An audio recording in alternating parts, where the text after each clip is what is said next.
안녕하세요. 저희 어머니가 살아계셨다면 여기에 이렇게 사연 보내기 전에 저희 어머니라도 붙잡고 하소연 한번 하고 털어버렸을지도 모르겠네요. 아니, 애초에 어머니가 계셨다면 진작에 어떻게 하는 게 현명한 방법일지 조언이라도 들었을 테고 일이 이 지경까지 오는 일도 없지 않았을까 싶어요. 그렇다고 해서 친정아버지를 원망한다거나 그런 건 아니에요. 결정을 내린 건 다른 사람도 아니고 바로 제 자신이었으니까요. 그저 아버지뿐만 아니라 어머니의 조언도 같이 있었다면 지금에나마 제가 이렇게 사연을 적을 만큼의 일을 겪을 일은 없지 않았을까. 그런 생각과 잘못된 결정을 내린 제 자신에 대한 후회뿐입니다. 친구들 만나서 신세한탄하는 것도 하루 이틀이지 만나서 힘든 소리만 늘어놓는다고 싫어하는데 그냥 제 마음이나마 조금 후련해보고자 이렇게 사연을 보내게 되었고요. 남편은 제가 대학교 다니던 시기에 잠깐 알던 사이였어요. 자주 단둘이는 아니어도 1년에 두어 번 이상은 같이 단체 모임도 하고 그러는 사이였지요. 둘이서는 딱히 각별하지도 그렇다고 서로 싫어하지도 않는 그런 평범한 사이였습니다. 그냥 시시껄렁한 농담이나 인사 정도만 주거니 받거니 하던 그런 사이였죠. 그러다 남편이 군대에 가게 되었고 그동안 저는 학교를 졸업하고 취직까지 하게 되면서 그렇게 자연스럽게 연락이 끊어지게 되었습니다. 그렇게 한 3년 정도의 기간 동안 연락도 서로의 소식도 모르고 지내다가 남편을 다시 재회하는 일이 생기게 되었어요. 대학교 시절 가장 친하게 지냈던 친구가 결혼을 하게 되었거든요. 그리고 그때 남편을 결혼식장에서 다시 재회를 하게 되었어요. 결혼을 하는 그 친구가 그때 당시 같이 자주 모임을 갔던 친구들 중 한 명이었거든요. 호텔에서 올리는 결혼식이었는데 자리가 지정석이었어요. 친구는 친구 나름대로 그때 자주 모여 만나던 사람들을 한 테이블에 묶었고 마침 남편이 제 옆자리에 앉게 되었던 거지요. 말씀드렸다시피 과거의 모임에서 남편과 제가 각별하게 친한 사이도 아니었고 한참 오랜만에 만난 거다 보니 어색하게 그간 어떻게 지냈냐, 취직은 했냐 그 정도 안부 인사 주고받는 거 말고는 아무것도 나눌 말이 없었습니다. 저도 친구 결혼식에 집중을 했다 보니 더더욱이요. 그렇게 결혼식이 마무리가 되었고 결혼하는 친구랑 축하한다 인사 나누고 그러고 집에 돌아갔어요. 그러고 며칠 지나서였나 모르는 번호로 연락이 왔는데 그게 남편이었습니다. 그날 오랜만에 만나서 어떻게 연락처라도 주고받고 하고 싶었는데 제가 너무 일찍 집에 들어가 버려서 물어볼 시간이 없었다고 그래서 친구한테 물어봐서 이렇게 연락을 한 거라고 하대요. 저도 눈치가 없는 사람은 아니다 보니 남편이 제게 관심을 갖고 있다는 것 정도는 눈치챌 수 있었어요. 하지만 그때 당시 제가 다른데 신경 쓸 여력이 없었거든요. 저희 어머니가 그때 많이 아프셨어서 제가 어머니 옆을 지켜야 하는 게 일이었어요. 당시 어머니 간병하겠다고 다니던 회사도 그만두고 프리랜서로 일을 시작했어요. 벌이가 많이 줄기는 했지만 집에서 일하면서 어머니 곁을 지킬 수 있었기 때문입니다. 아무튼 그때는 어머니 곁을 지켜야 한다는 거 말고 다른 일을 할 엄두조차 나지 않던 상황이었어요. 그래서 그랬냐고 말하고 남편한테는 조금 시큰둥하게 대답을 하고 말았습니다.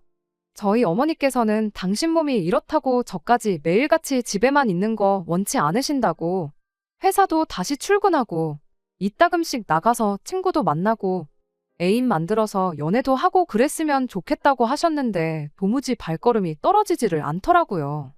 오히려 그런 저희 지극한 간병이 어머니께 더 많은 마음의 짐과 부담을 안겨드렸던 건지 저희 어머니께서는 그렇게 반년을 채 버티지 못하고 결국 유명을 달리하셨습니다. 그리고 남편을 저희 어머니 장례식장에서 다시 만나게 되었지요.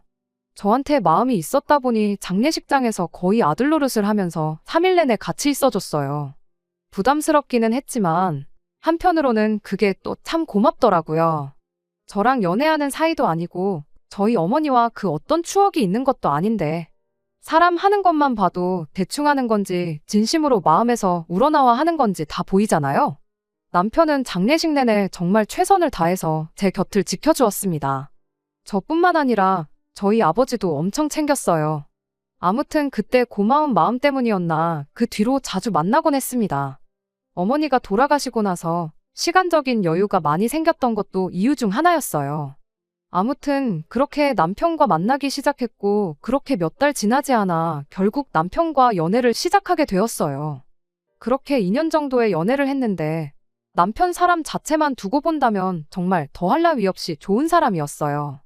장례식장에서 저는 물론이고 저희 아버지까지 챙기던 그 모습이 가식이 아니라 진심이었구나 느낄 만큼 항상 한결같이 저한테 잘하는 사람이었습니다. 그것도 모자라서 이따금씩 저희 아버지와도 단둘이 같이 시간을 보내고 했어요. 아버지가 낚시를 좋아하시는데 저는 두고 저희 아버지만 모시고 낚시를 다녀온다던가 일요일 아침에 저희 아버지 모시고 등산을 하러 다녀온다던가 하는 식으로요. 사람 자체만 두고 보자면 더할 나위 없이 좋은 사람이었지만 다만 결혼 상대로 보기엔 아쉬운 부분이 많았습니다. 일단 그 나이 먹도록 아직까지 경제적으로 안정적인 상황이 아니라는 게 가장 마음에 걸렸습니다. 직장 생활을 하고 있긴 했지만 당시 남편은 계약직으로 일을 하고 있었고 연애 시작한 첫 해에는 계약 연장이 되겠네 안 되겠네 하면서 한참 스트레스를 받았던 적도 있었거든요. 게다가 저 또한 프리랜서로 일을 하고 있는데 평균적으로 수입을 계산해보면 회사 다닐 때 비슷하게 벌고 있긴 했지만 그게 고정 수입이 아니고 매달 벌이가 들쑥날쑥했다 보니 적어도 두 사람 중에 하나는 안정적인 직장을 가지고 있어야 하지 않나 그런 생각이었습니다. 결혼 이야기는 남편 입에서 먼저 나왔어요. 정말 뜬금없이 튀어나온 말이라 남편의 청혼에 기쁘다기보단 당황스러움이 먼저 앞섰습니다. 결혼하자는 이야기를 꺼내면서도 자기가 아직 직장도 안정적이지 못하고 모아놓은 돈도 별로 없지만 저 하나만큼은 행복하게 해줄 자신이 있다는 식으로 결혼 이야기를 꺼내왔거든요. 직장이 안정적인 상황이 아니라는 건 이미 알고 있던 사실이었지만 자기가 모아놓은 돈도 별로 없다는 소리를 같이 꺼내니 눈앞이 깜깜해지는 거예요. 억만금을 모아놓았을 거라 기대하지는 않았지만 자기 입으로 별로 없다고 할 만큼 아무 준비도 안 되어 있을 줄은 정말 생각도 못했거든요. 당연히 그런 남편의 청혼에 처음 저는 거절을 했어요. 서로 좋아하는 마음만 가지고 결혼을 하는 사람이 세상 어딘가에 분명히 있을 테지만 나는 그런 부류의 사람이 아니라고요. 어느 정도 안정적인 기반을 갖추고 그때 가서 결혼 이야기를 다시 한번 꺼내달라고 했죠. 그런데 남편이 그간 저희 아버지께 잘했던 덕을 그때 본 거예요. 하루는 아버지가 저를 불러서 남편 이야기를 꺼내시더라고요. 세상이 돈이 다가 아니라면서요. 아버지께 남편이 결혼하자고 했었다는 말을 꺼낸 적이 없었는데 이야기를 듣자 하니 남편이 아버지께 도와달라고 요청을 했구나 싶었습니다. 아니나 다를까 아버지께서는 당신이 어머니랑 결혼할 때만 해도 둘 다 정말 가진 거라고는 몸뚱이밖에 없었다는 이야기를 해주셨어요. 부부가 서로 힘을 합쳐서 지금 여기까지 온 거고 거기에는 서로가 더 나은 미래를 살 수 있다는 그런 믿음이 있었기 때문에 가능했던 거라면서 남편을 대신해 제 마음을 돌리려고 애를 쓰셨죠. 아버지께서는 그래도 저는 당신이 어머니랑 결혼할 때보다 훨씬 나은 상황이라며 일단 당신 본인부터가 저를 많이 도와줄 수 있는 상황이지 않느냐고 하면서 혹시나 남편 직장이 안정적이지 못한 게 걱정이면 그것도 걱정하지 말라고 하셨어요. 아버지 하는 사업에 사람 하나 더 쓰면 되는 문제라고 인건비 나가는 것도 걱정할 게 없는 게 오히려 사위한테 일을 맡겨놓으면 당신한테는 더 유리하다시는 거죠. 말인즉슨 당신 월급을 줄여서 남편한테 주면 되는 거 아니겠냐는 소리였어요. 남편이 일을 대신 하는 만큼 당신이 쉬는 날을 늘리면 되는 거라고 돈이 더 드는 일도 아니라는 겁니다. 그리고 제가 빨리 시집을 가야 아버지도 아버지 나름대로 애인도 만나고 어디 놀러 다니고 하는데 제 눈치를 안 보겠냐고 하시더라고요. 어머니 돌아가신 지 얼마나 됐다고 연애냐고 따질 것도 없던 게 아버지가 진짜로 어디 누구를 만나서 연애를 한다던가 재혼 생각이 있다던가 해서 하는 소리는 아니셨어요. 그냥 당신 걱정일랑 하지 말고 좋은 사람 만나는 만큼 빨리 결혼해서 가정을 꾸리라 하는 소리였죠. 아버지 딴에는 남편을 워낙 좋게 보기도 하셨다 보니 충분히 당시 남편을 사윗감으로 점 찍어 놓으셨을 수 있다 생각해요. 다만 어머니까지 같이 계셨다면 좀 더 현실적인 선택을 내리는데 제대로 된 조언을 해주지 않으셨을까 하는 생각이 듭니다. 아무튼 그렇게 아버지의 열화와 같은 응원에 힘입어 결국 남편과 결혼을 하기로 했습니다. 이야기했던 대로 친정아버지 도움을 많이 받게 되었습니다. 다만 아버지 대신 아버지 사업을 맡기는 건 제가 그렇게 하지 말자고 했어요. 남편이 스스로 노력해서 더 좋은 직장을 자기 힘으로 찾게 하는 게 맞는 것 같으니 그 이야기는 정말 마지막에 마지막까지 가서 아버지 도움이 필요할 때 그때 부탁드린다고 했습니다. 그런데 가진 건 쥐뿔도 없었으면서도 결혼하자는 말을 꺼낼 만큼 매사에 당당했던 남편이 결혼 준비를 막 시작하게 되니 그때부터 갑자기 자신감 없는 모습을 보이기 시작했어요. 식장이라던가 스드메같이 기본적인 거 준비할 때는 아무런 말도 없었는데 저희 아버지께서 저희 살 신혼집을 구해주실 무렵이 돼서 갑자기 그러는 거예요. 괜히 한숨 팍팍 쉬면서 자기가 능력이 없어서 미안하다니 어쩌니 그런 말을 꺼내며 말이죠. 그러다 언젠가 남편이 저한테 부탁하듯 말을 꺼내왔습니다. 저희 집에서 집을 마련해준다는 이야기를 자기 부모님께는 따로 안 했으면 좋겠다고요. 그게 무슨 말이냐 물으니 시부모님이 워낙 사고방식이 옛날 분들이라서 제가 집을 해온다고 하면 분명히 자기가 처가 눈치 보며 살게 되진 않을까 걱정을 하실 거라나요. 제가 만약 반대의 상황이었으면 자식 결혼시키는데 큰 돈 한 푼도 안 들게 생겼으면 오히려 좋은 거 아닌가, 굳이 그렇게까지 생각하실 이유가 있나 그런 생각이 들었어요. 솔직히 탐탁치는 않았지만 워낙에 저한테 미안해하면서 부탁하는 모습이 딱해 보여서 그렇게 하기로 했죠. 집을 제가 제 돈으로 해오는 거라면 당연히 그렇게 하자고는 안 했을 테지만 어차피 집이 제 돈으로 하는 것도 아니고 저희 아버지가 전부 다 해주시는 거였으니 그러자는 남편 부탁을 들어주기로 했던 거예요. 다만 한 가지, 집 명의는 그럼 친정아버지 명의로 하겠다고 했어요. 사실 이게 좀 민감할 수도 있던 이야기라 혹시 남편이 왜 공동명의가 아니냐, 명의가 친정아버지 이름이면 집을 해준 게 아니지 않냐, 이런 식으로 따지고 들면 어떻게 해야 할지 고민이었는데 남편이 원하는 거 하나 해주고 제가 원하는 대로 하나 하자 그런 생각도 있었지요. 다행히 남편도 그 부분에 대해서는 흔쾌히 그렇게 하자고 했고요. 아무튼 그런 원만한 합의 끝에 저희는 그렇게 반년에 결혼 준비 후 식을 올리게 되었고 친정아버지가 마련해준 아파트에서 결혼 생활을 시작하게 되었습니다. 남편이 자기는 이렇게 아파트에 살아보는 게 처음이라면서 집이 엄청 좋다고 난리였어요. 아파트라고 별다른 게 있는 것도 아닌데 뭐가 좋다는 건지는 솔직히 잘 이해가 가질 않았습니다. 그냥 기분 문제이겠거니 생각했어요. 집들이를 할 때가 되었을 때도 시부모님이 남편과 같은 반응을 보이셨어요. 여전히 뭐가 얼마나 달라서 좋다고 하는 건지는 이해가 가지 않았지만 아무튼 좋다고 저렇게까지 반응을 보이니 마음만큼은 뿌듯하더라고요. 그런데 그러던 와중에 시어머니가 우리 아들이 능력이 좋아서 이런 집에도 다 살게 되었구나 하는데 그 말이 조금 거슬리기 시작했어요. 집 해오는 여자를 만난 게 능력이면 능력이랄 수도 있겠는데 저희 아버지께서 이 집을 해준 건 시부모님은 모르는 이야기로 되어 있었잖아요. 그런데 남편이 대체 이 집에 대해 어떻게 설명을 한 건지 이내 저한테 한마디 하더라고요. 말씀드렸다시피 제가 프리랜서로 일을 하고 있기 때문에 남는 방 한 칸을 제가 집중해서 일할 수 있게 약간 서재처럼 꾸며놓았거든요. 그런데 시어머니가 그 방을 두고 엄청 못마땅해 하면서 너는 진짜 남자 잘 만난 줄 알아라 하더니 방이 남으면 손님들 오며 가며 묵고 갈 손님방을 만들어야지 이렇게 방까지 하나 떡하니 차지하는 걸 허락해주는 남자가 세상 천하에 또 어디 있겠냐 하면서요. 세상에 이건 또 무슨 소리인가 싶었죠.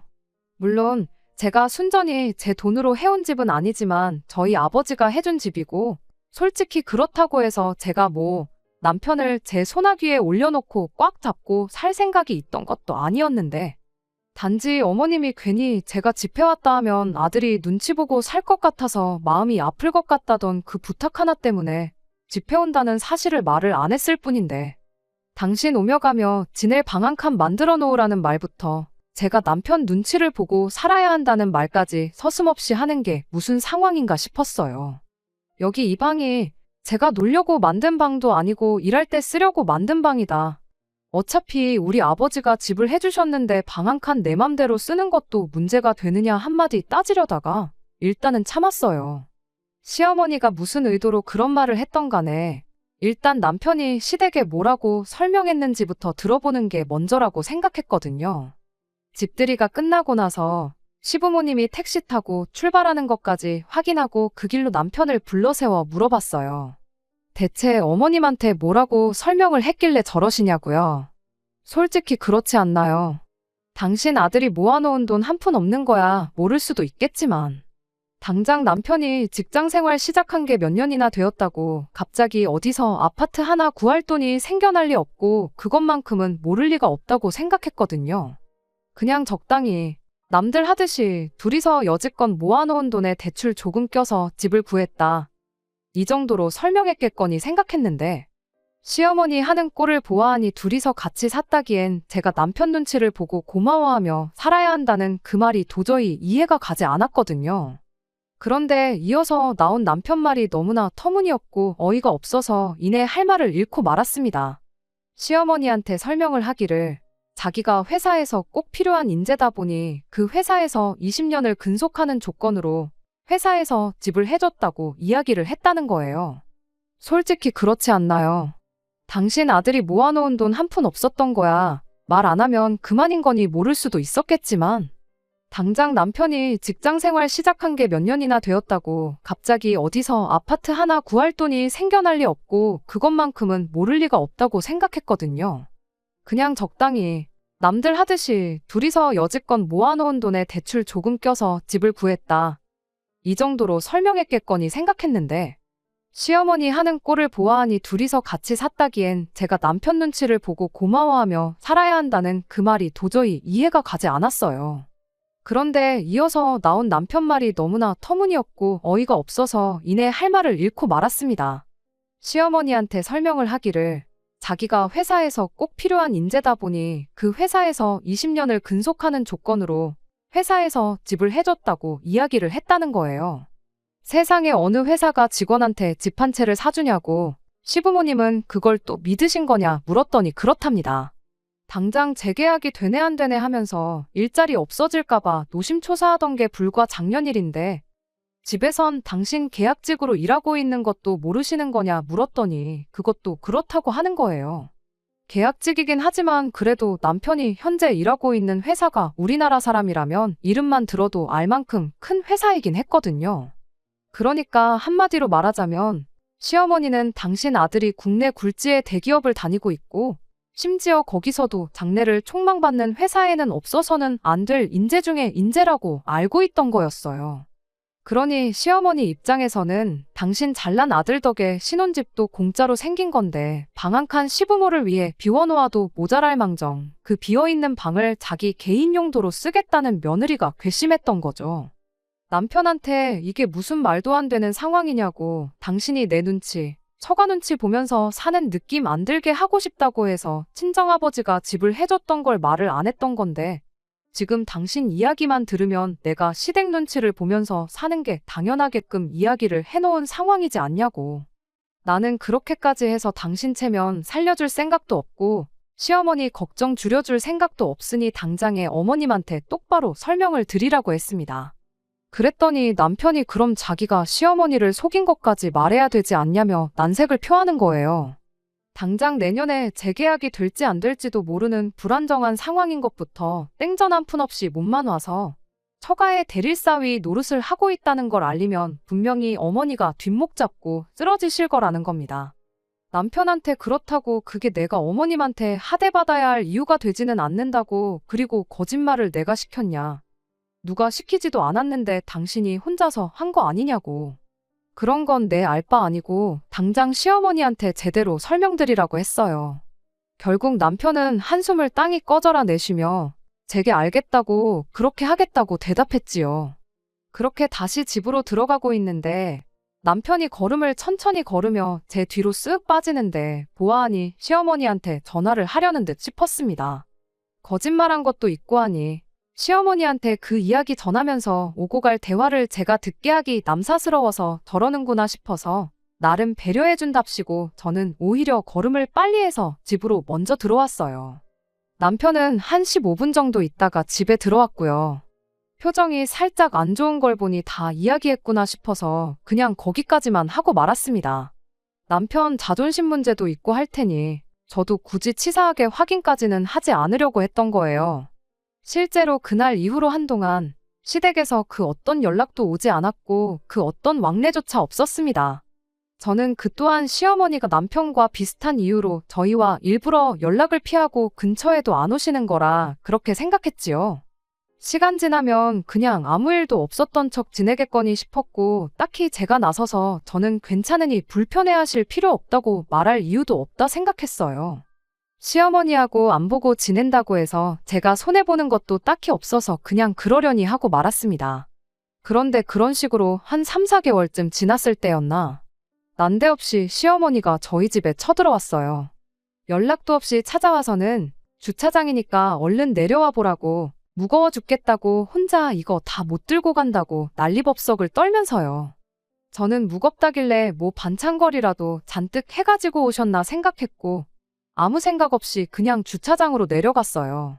시어머니가 제가 들고 갈 건 뒷좌석에 실려 있으니까 알아서 꺼내오라셨는데 뒷문을 열어보니 다른 게 아니고 커다란 이불 보자기가 하나 있더라고요. 그때까지만 해도 뭐 어디서 쓰던 걸 가져오셨나 그렇게 생각했어요. 그래서 시어머니한테 저희 이불 많다고 이런 거 안 주셔도 된다고 한마디 했죠. 그랬더니 시어머니가 얘가 지금 뭔 소리를 하고 있나 하는 표정으로 저를 쳐다보더니 누가 니 준다고 했냐고. 이건 내가 쓰려고 가져온 요라고 대답을 하더라고요. 어머님이 쓰실 요라니 그게 저희 집에 왜 필요하냐고 제가 되물었죠. 그랬더니 요를 왜 가지고 왔겠냐고 맨바닥에서 잘 수 없으니 가져온 거 아니겠냐고 대답을 하는데 이게 무슨 소리인가 싶었죠. 저희 집에서 주무시고 가시려고 그러시냐 뭐 가까운데 약속이라도 있으신 거냐 물었는데 시어머니가 저한테 말하길 우리 아들 얼굴 봐서 참고 있었는데 보자 하니까 안 되겠어서 온 거라고. 아주 며느리가 시어머니를 개똥으로 아는 것 같아서 며느리 도리가 뭔지 가르쳐 주려고 온 거랍니다. 요를 가져온 이유도 한동안 저희 집에서 먹고 자고 할 생각이라면서요. 며느리 도리를 가르쳐 주신다니 그건 무슨 말이냐 물었더니 어련히 잘 지내겠거니 생각해서 가만 냅뒀는데 어떻게 며느리라는 애가 시어머니한테 안부 전화 한 통 없고 그럴 수가 있냐시더군요. 그때 딱 무슨 상황인지 감이 오더라고요. 남편이 시어머니한테 또 설명을 안 했다는 걸 말입니다. 시어머니는 다짜고짜 당신 할 말만 끝내고 혼자 엘리베이터 타고 올라갔고요. 이 상황을 어찌해야 하나 혼자 생각하다가 그냥 시어머니가 가지고 온 요는 이불 보자기째로 어머님 차 트렁크 위에 올려놓고 그 길로 저도 집으로 따라 올라갔습니다. 아니나 다를까 제가 빈손으로 집에 들어온 걸 본 시어머니가 이불은 어쩌고 몸만 들어왔냐길래 어머님 차 트렁크 위에 올려놨다고 말하고 남편이 진작에 했어야 할 집에 관한 이야기를 꺼냈어요. 시어머니는 제 말은 들리지도 않는지 이불 걱정부터 하시더군요. 그래서 걱정 말라고 주차장에 카메라가 몇 대고 주차되어 있는 차의 블랙박스도 한두 개가 아니지 않냐. 그리고 요즘 누가 욕 깔고 자냐고. 없어질 걱정은 하실 필요도 없다고 시어머니 말을 잘랐어요. 만에 하나 진짜 누가 가져가서 못 찾으면 제가 더 좋은 걸로 사드리겠다고 했죠. 그리고 제가 하려던 이야기를 마저 꺼냈습니다. 어머님이 아들 처가살이 하는 느낌 받게 하기 싫어서 남편이 비밀로 해달라고 해서 말을 안 했던 건데 이 집에 어머님 아들 돈은 땡전 한 푼 들어간 거 없고 사실 친정아버지가 대출 하나 없이 오롯이 아버지 돈으로 해주신 집이라고요. 맞벌이 하면서 저도 돈 벌고 있고 월급이나마 남편이 저보다 돈 10만 원 정도 더 벌어오긴 하는데 그 돈 10만 원 더 벌어온다고 제가 특별히 호강하는 것도 없다고 한마디 했습니다. 그리고 앞으로 몇 달 뒤에 남편이 계약기간 만료돼서 재계약을 못하면 그나마 돈 10만 원 벌어오는 것도 끝날 수도 있다고 그러니 제가 남편 덕 보고 산다는 말은 그만 해주셨으면 좋겠다고 했습니다. 그리고 남편이 왜 이 사실을 숨겼는지 이유는 저도 모르겠으니 정 궁금하시면 어머님 아들한테 직접 물어보시라 하고 말았어요. 시어머니는 끝까지 저보고 거짓말하지 말라며 제 말을 믿지 않으셨지요. 뭐 그건 어머니로서 남의 집 자식인 며느리보다 자기 자식 말을 믿는 게 당연하다고 생각한다고. 다만 제 말이 진실일 경우에는 어머님 말 맞다나 제가 남편 덕을 보는 게 아니고 남편이 제 덕을 보고 호강하고 사는 건데 어머님을 위해 방 한 칸 비워놓을 이유도 없고 며느리 도리를 다 해야 할 이유도 없는 거 아니겠냐 한마디 했습니다. 아들 보고 싶어 오시는데 우리 집에 못 오게 할 생각은 없다고. 아무 때고 오셔도 저는 크게 상관없지만 다만 미리 연락은 해주시면 좋겠다 했어요. 그리고 저도 집에서 노는 게 아니고 일을 해야 하니 되도록 주중은 피해주시고 주말이나 빨간 날에만 와주시면 좋겠다고요.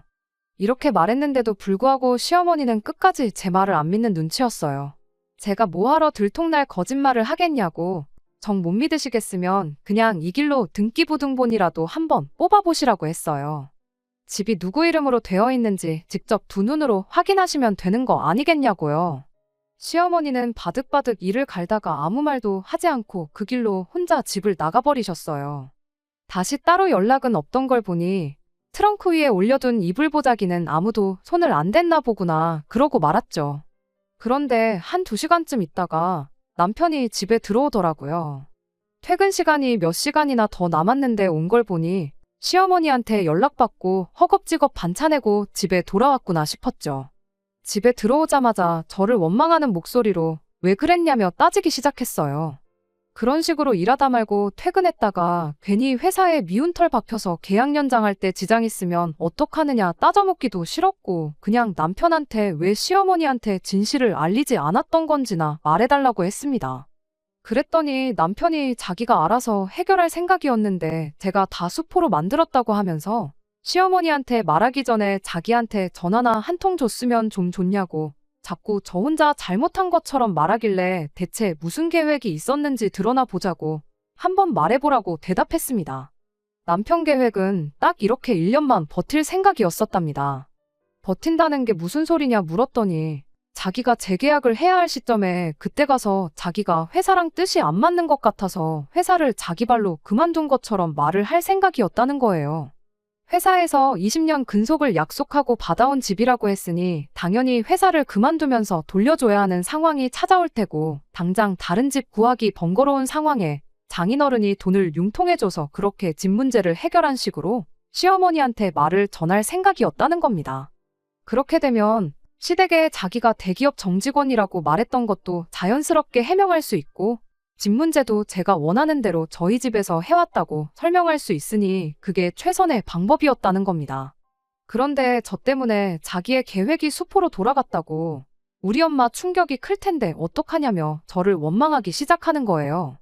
거짓말을 감싸기 위해 또 다른 거짓말을 하려고 할 생각이었냐니까 남편이 그 와중에 한다는 소리가 선의의 거짓말이라는 말이 왜 있는지 그 이유를 생각해 보라는 겁니다.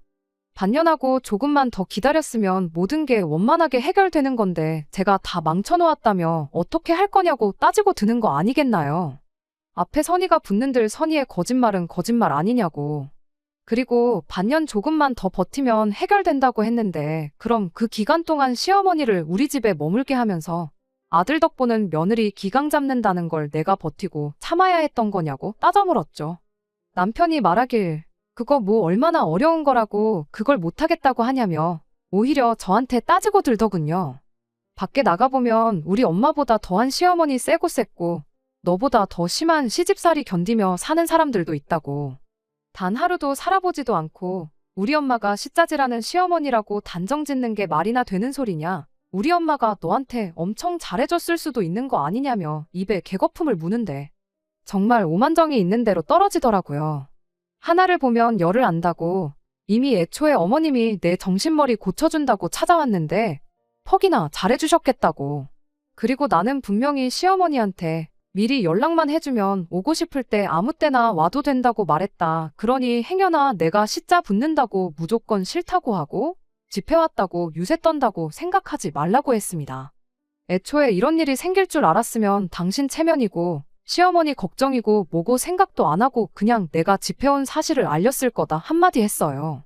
둘이 같이 대출 갚는다고만 했어도 충분히 우리가 동등한 입장에 서는 건데 마치 내가 당신 덕을 본다는 듯이 말도 안 되게 설명한 건 당신이지 않느냐고. 그러니 그 책임도 당신이 감당하라고 한마디 쏘아붙이고 저는 그 길로 집을 나와버렸습니다. 그리고 곧바로 친정아버지한테 향했죠. 친정아버지가 자초지종을 듣더니 조금 생각이 많아지신 눈치였습니다. 그리곤 아버지가 제게 조언을 해주시길 사위가 거짓말을 한 건 잘못한 게 맞지만 같은 남자 입장에서 보면 이해가 가는 부분도 있다면서 이야기를 꺼내셨지요. 남편이 시부모님이 아들 처가살이 할까봐 걱정된다는 식으로 말은 했지만 또 한편으로는 남편 입장에서 자식 결혼할 때 한 푼도 못 해주는 부모가 집 한 채 턱하니 해준 사돈 앞에서 얼마나 주눅이 들겠나 생각할 수도 있지 않았겠냐는 거예요. 물론 그걸 자격지심이라고 하긴 하지만 그만큼 잘하고 싶고 책임감이 있으니까 자격지심도 생기는 것 아니겠냐고 하면서 어쨌든 저도 처음에 동의를 했던 거니 아무쪼록 원만하게 풀었으면 좋겠다시며 화해를 하라고 하시더라고요. 시작은 전부 남편의 거짓말에서 나온 거긴 하지만 따지고 보면 잘못은 남편보다 시어머니한테 더 많은 것 같은데 남편 시켜서 시어머니한테 이제 자초지종도 아셨으니 그만하시라 강하게 한마디 하라던가 그걸 못하겠다면 당분간 괜찮아질 때까지 시댁하고는 거리를 두고 지내자던가 하면 되는 일 아니겠냐면서요. 그렇게 아버지 말 듣고 어영부영 남편과 화해를 하게 되었습니다만 그 또한 오래가지 않았습니다. 그 난리를 친 지 며칠 지나지 않아서 시어머니가 이번에는 이불은 물론이고 아예 짐까지 싸가지고 혼자도 아니고 시아버지까지 모시고 저희 집으로 오셨거든요. 이 모든 상황을 알았으니 이번에는 제게 며느리 도리를 가르쳐준다는 이유는 아니었어요. 차라리 마음에 안 드는 며느리 이번 기회에 기강 좀 제대로 잡으러 왔다고 했으면 그게 더 합리적이었을 만큼 말도 안 되는 이유였습니다. 내 아들이 지 장인만 챙기고 부모는 거들떠도 보지 않으니 억울해서 안 되겠다고. 원래 결혼하면 아들은 처가에 준셈 치라는 말도 못 들어봤냐며 당신 아들이 저희 친정집에 하는 만큼 당신들도 며느리한테 효도 좀 받아야겠다고 찾아왔어요. 그러고선 다짜고짜 당신들을 모시고 살라는 소리를 꺼내더라고요. 설명은 지난번에 충분히 한 것 같은데 이러는 걸 보니 이건 나 혼자서 어떻게 해결할 일이 아니다 싶어 남편한테 전화해 당장 집으로 튀어오라고 했어요. 그리고 부르는 김에 친정아버지한테도 우리 집에 좀 오셔달라 부탁했고요. 그리곤 아버지랑 남편 도착할 때까지 시모랑은 말 한마디도 섞지 않았어요. 시어머니는 저희가 옷방 겸 창고로 쓰고 있던 방 구석에 이불도 깔아놓고 짐도 풀고 열심히 쉬었는데 뭐 저렇게 짐이라고 다 풀어봤자 어차피 다시 싸가지고 가는 당신만 힘들지 나랑은 아무 상관없다 그런 생각이었습니다. 이윽고 남편이 먼저 집에 도착을 했어요. 아버지는 그보다 한 20분 정도 더 지나서 도착하셨고요. 남편이 먼저 도착하고 나서 어떻게 상황을 수습해보겠다고 있었는데 남편한테 우리 아버지도 오신다고 했으니 오실 때까지 아무것도 할 필요 없다고 한마디 해주고 그냥 가만히 기다리라고 했죠. 시어머니 또한 진짜 저희 아버지가 오실 줄은 생각 못했나 봐요. 아버지 또한 진짜 시어머니가 온갖 짐을 싸들고 자식들 집에 찾아올 거라고는 상상도 못한 눈치셨고요. 한참 서로 조용한 분위기에 시어머니가 먼저 입을 열었어요. 주절주절 서론이 길었는데 결과적으로는 저한테 했던 말과 같은 말이었죠. 이야기 듣자 하니 우리 아들이 사돈 모시고 등산도 다녀오고 낚시도 다녀오고 그런다는데 막상 부모인 당신들은 남편한테서 그런 효도 받아본 적 없다고요. 아들 힘들게 잘 키워놨더니 사돈이 우리 아들 데려간 격 아니냐며 억울해서 그렇게는 못하겠으니 제가 시부모님 모시고 자식 노릇하면서 효도를 하라는 말도 안 되는 소리를 하는 겁니다. 어린 반푼어치도 없는 이야기를 하면서 그간 결혼 전부터 여태까지 몰랐던 이야기까지 해주시더라고요. 애초에 결혼 전에는 남편이 당신들 생활비까지 다 책임져줬는데 그마저도 결혼하면서 끝나게 되었으니 당장 생활도 어려워졌다고 우리도 빈손으로 돌아갈 생각은 없으니 둘 중에 하나를 정하랍니다. 매달 2분 지내는데 경제적인 어려움이 없도록 생활비를 달마다 200만 원씩 보내주던가 그게 싫으면 이 집에 같이 살게 해주던가 이래도 저래도 자기들한테만 유리한 상황을 두고 양자택일을 하라고 우기는 거예요. 저희 아버지께서 암만 남편을 아껴 쓸지언정 얼토당토하는 이야기가 나오니 그게 무슨 말도 안 되는 억지냐고 한마디 하시더라고요. 그걸 보니 제가 한마디 하지 않을 수가 없었어요. 어떻게든 좋게 풀어보려 하는 아버지 말을 끊고 더 공평한 방법이 있으니 한번 들어보지 않겠냐고 대리효도를 하는 아들 때문에 저한테 대리효도를 받고 싶다는 말인 것 같은데 그냥 공평하게 각자 부모님은 각자가 알아서 챙기면 어떻겠냐고 했어요. 200만 원이고 300만 원이고 얼마가 되었든 간에 필요한 만큼 어머님 아들한테 받으시면 되는 거 아니냐고 했죠. 그 말이 끝나기 무섭게 시어머니가 그렇게 한다면 당신도 아무 불만 없다며 대번에 얼굴에 화색이 돌더라고요. 그럼 이야기 끝난 것 같으니 당장 가지고 온 짐 다시 싸들고 댁으로 돌아가시라 했어요. 그리고 가방에 자리 남으면 남편 짐도 몇 개나마 먼저 가져가시라 했죠. 저는 당장 이 길로 구청 가서 이혼 절차부터 알아보고 오겠다고요. 제 입에서 이혼 이야기가 나오니 시부모님 표정이 순식간에 돌변하는 건 물론이고 남편까지 이혼이라니 갑자기 그건 무슨 소리냐고 묻길래 방금 대리효도 받지 말고 각자 자식들한테 효도 받기로 이야기 끝나지 않았냐고. 그냥 이혼해서 나는 예전처럼 내 스스로 아버지 챙길 테니 당신도 나 만나기 전처럼 당신 부모님 챙기고 생활비도 내드리고 그러면 간단히 해결될 문제 아니냐고 한마디 해줬습니다. 그리고 시어머니한테도 한마디 더 했어요. 이렇게까지 할 생각이었다면 당연히 아들 이혼시킬 각오 하고 오신 거 아니냐고. 나는 당신들을 내 부모처럼 여기고 효도할 생각도 없고 그렇다고 거의 한 사람분 월급에 준하는 돈을 효도라는 이름으로 내드릴 생각도 없다고요. 뭐 길게 두고 볼 거 있냐고 반대 입장이었다면 어머님은 아드님 이혼 안 시키셨을 거냐 물었더니 당당하게 당신은 절대 그럴 일 없을 거라고 자신있게 말하시는 거 아니겠나요? 그럼 알겠다고 이혼은 안 할 테니까 대신 어머님한테 집 한 채 해달라고 했어요. 그리고 이 집은 저희 아버지 돌려드리겠다고요. 그러면 제가 어머님 아버님 모시고 매일같이 산이고 드리고 모시고 놀러 다녀드리겠다고 대신 저희 아버지한테 매달 200만 원씩 보내드리겠다고 했죠. 그랬더니 당당하게 했던 말과는 다르게 아무 말도 꺼내지 못하고 가만 계시다가 그제서야 저랑 저희 아버지한테 사과를 해오시더라고요. 그냥 오늘 일은 없었던 걸로 하자고 그리고 당신들은 저희들 앞에 두 번 다시 얼씬도 안 할 테니 이혼만은 하지 말아달라시는데 제가 그러실 필요 없다고 제가 뭐 얼마나 대단한 사람이라고 부모 자식 간에 연을 끊게 만들겠냐고 그냥 아드님 돌려드릴 테니 가족들끼리 똘똘 뭉쳐서 행복하게 사시라 말하고 결국 이혼하는 걸로 이야기를 끝냈습니다. 결혼 준비하는데 반년이 걸렸는데 이혼도 그만큼 걸리더라고요. 그냥 서류에 사인만 하면 끝나는 건 줄 알았는데 뭐 이렇게 절차가 복잡하던지. 하지만 이혼하는데 그렇게 큰 어려움은 없었어요. 어차피 귀책 사유가 대부분 남편과 시댁에 있었고 가지고 온 것도 뭐 하나 없었다 보니 이것저것 따질 것도 없었거든요. 효도 실컷 받으시라고 남편을 심호품에 돌려드린 건데 그 효도도 당분간은 제대로 못 받으시겠다 싶습니다.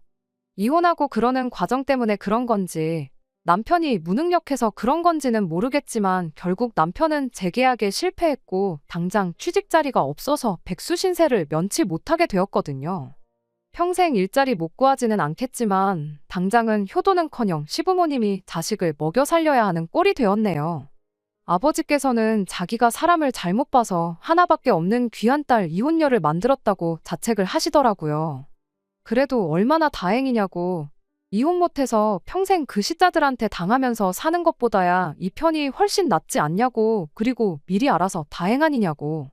괜히 아버지가 생각했던 대로 그 인간한테 사업 물려줬으면 그건 그거대로 그 시자들한테 전 재산 퍼다주는 격이 되었을 뻔했는데 그 꼴 안 본 것만 해도 어디냐고 강한 척 한마디 해드렸어요. 아버지는 그 말 듣고 그래도 안심을 하신 듯 보였지만 사실 저라고 기분이 마냥 좋기만 한 건 아닙니다. 거머리 같은 인간들 말 한마디도 못하게 만들고 떼내버린 거야 속이 후련하긴 하지만 결과적으로 저한테 득이 된 건 하나도 없으니까요. 그냥 어머니의 빈자리가 마냥 아쉬울 따름이에요. 어머니가 계셨다면 결혼 전부터 좀 더 현실적인 조언을 해주시지 않으셨을까 싶고 행여나 어머니도 남편과 시자들의 본 모습을 몰라보고 결혼을 허락해 주셨다 한들 남편과 무조건 화해부터 시키는 게 아니고 짝수가 안 좋아 보였을 때 아버지처럼 화해를 시키는 게 아니고 곧바로 이혼하라고 현실적인 조언을 해주시진 않으셨을까 그런 생각이 드네요. 끝까지 들어주셔서 감사합니다. 오늘의 사연은 여기까지입니다. 구독과 좋아요, 알람 설정 부탁드리고 더 좋은 사연으로 다시 찾아뵙겠습니다. 감사합니다.